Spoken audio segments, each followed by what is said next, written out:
Pemirsa, debat Capres peserta Pilpres 2024 telah selesai. Anies Baswedan, Prabowo Subianto, dan Ganjar Pranowo saling beradu argumen.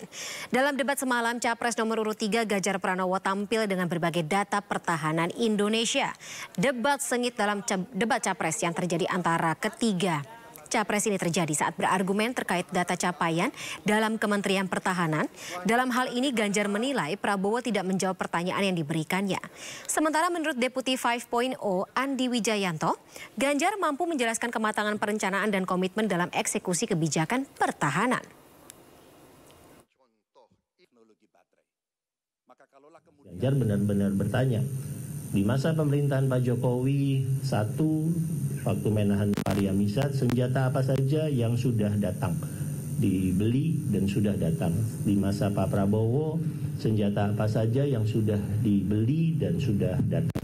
Ya, lalu kami menemukan datanya, menyampaikan ke Mas Ganjar bahwa dari 100% senjata yang datang di masa Pak Jokowi, 87% dibelinya di masa Pariamisat.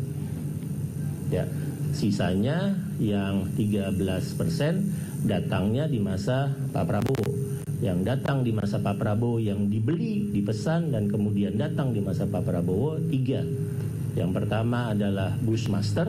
Bushmaster itu kendaraan pengangkut personil lapis baja. Ini bekas dan hibah. Itu sudah datang. Yang kedua adalah pesawat bisnis jet, Falcon 7 dan Falcon 8. Ini untuk alat transport VVIP. Ini bukan tempur, ini alat angkut VVIP, bisnis jet Falcon 7 dan 8. Jadi masa Pak Prabowo yang dipesan, dibeli oleh Pak Prabowo sudah datang baru 3 itu, Bushmaster, Falcon 7, Falcon 8. Yang lain-lain yang sudah datang itu kalau tidak dipesannya bahkan di masa Pak Purnomo Yusgiantoro, masa SBY, ya dipesannya di masa Pak Pariamisat ya Kudu. Nah, hal-hal itu yang kami sampaikan. Kami juga menyampaikan misalnya mengapa Mas Ganjar sangat mementingkan 100% kesiapan perang dan 0% kecelakaan, zero tolerance untuk kecelakaan. Ada data yang kami sampaikan, nanti teman-teman bisa lihat. Tidak sempat muncul di debat, menunjukkan bahwa tren kecelakaan alutsista kita masih terus terjadi. Ya, kami punya data kecelakaan alutsista dari tahun 1945 sampai yang sekarang. Namanya bebas aktif di mata Mas Ganjar itu tidak hanya sekedar kita tidak memihak kalau ada yang sedang bertarung atau kita ketika ada sebuah persoalan yang menimbulkan pertengkaran di antara bangsa-bangsa, tapi justru kita memiliki rujukan ketika harus menilai posisi seperti apa yang diambil. Dan rujukan itu adalah kepentingan nasional kita sendiri. Jadi otonomi strategis itu adalah kemampuan untuk membuat sebuah keputusan mana yang baik buat kita, harus memperhitungkan tekanan-tekanan yang diberikan oleh banyak pihak untuk memilih yang mana opsi yang terbaik buat kita. Tapi kitalah yang memutuskan dan menilai ini adalah opsi yang terbaik yang harus diambil oleh Indonesia. Itu pada level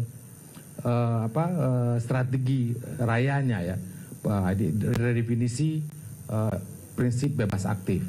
Nah, di bawah itu Mas Ganjar dengan jelas mengatakan bahwa kita perlu betul-betul mengkristalisasi peran apa yang ingin dijalankan di dalam merespon berbagai perkembangan dunia. Ini ada kaitannya juga dengan pertahanan. Ada satu yang mungkin karena waktu ya juga semalam itu yang pendek 2 atau 3 kali disampaikan oleh Mas Ganjar.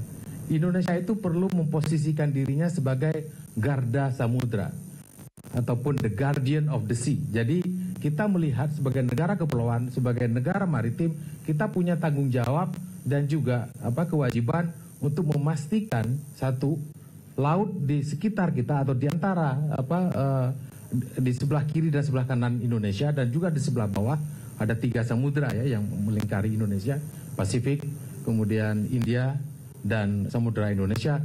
Itu benar-benar menjadi arena kerjasama, bukan arena persaingan.